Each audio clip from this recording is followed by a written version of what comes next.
dark traits intelligence agencies look for. Psychology explained. Intelligence agencies don't recruit heroes. They recruit minds that don't break.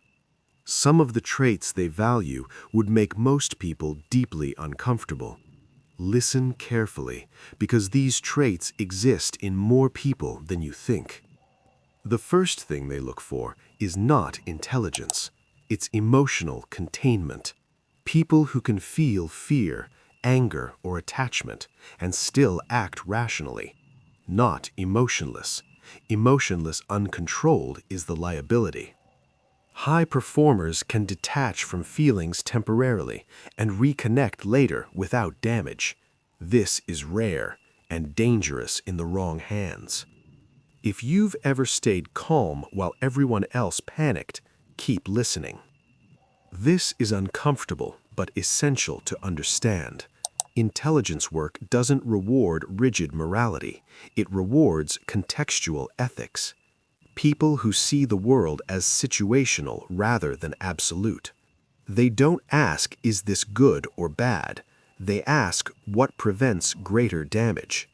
These individuals don't enjoy harm. They tolerate moral discomfort for strategic outcomes. That psychological flexibility is extremely rare.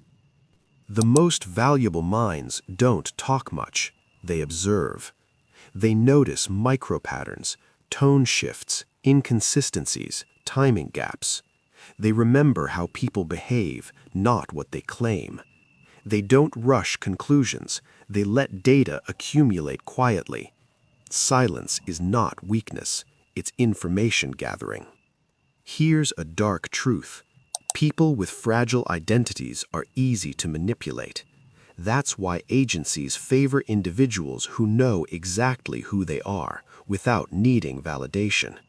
They can enter different roles without losing themselves. They don't overshare. They don't seek approval. They don't need to be liked. Identity stability creates resistance to coercion and psychological pressure. Ask yourself this quietly. How much of your behavior is driven by the need to be seen?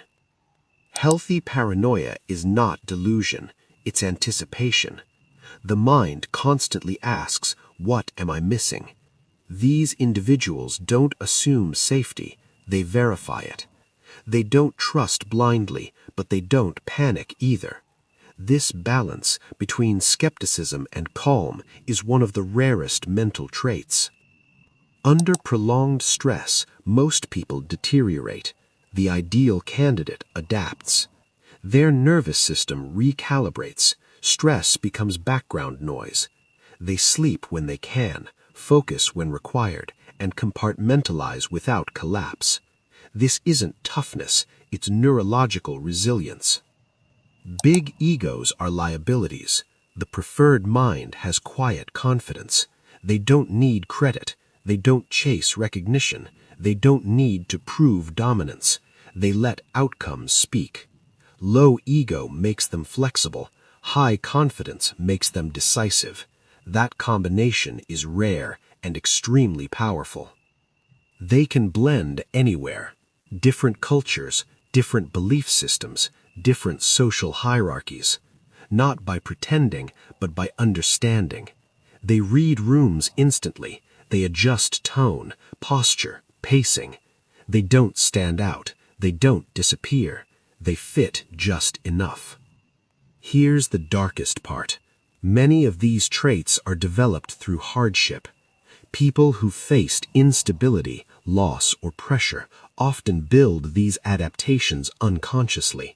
That doesn't make them dangerous, but it means their minds operate differently.